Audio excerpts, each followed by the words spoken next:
Depuis les temps anciens, deux villages règnent en maître sur l'Espagne. À l'est, on retrouve le village caché du Barça. À la capitale, le village royal du Real, soutenu par le pouvoir, la gloire et l'empire. Depuis des générations, les deux clans se vouent une haine incommensurable.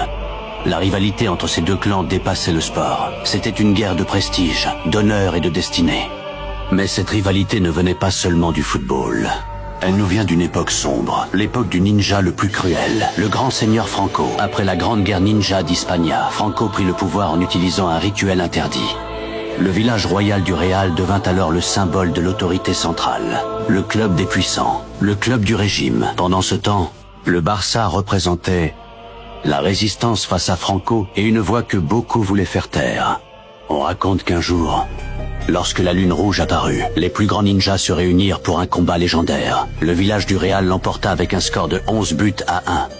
Franco avait ordonné à son armée de faire pression sur les Catalans. La peur entra alors dans les vestiaires comme un genjutsu interdit. Certains y virent du football, d'autres une démonstration du pouvoir de Franco.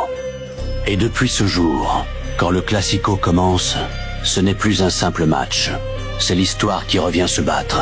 Chaque tacle porte le poids du passé. Chaque but rallume les anciennes blessures. Ce dimanche, on va assister à cette rivalité entre ces deux clans. Qui l'emportera cette fois-ci ?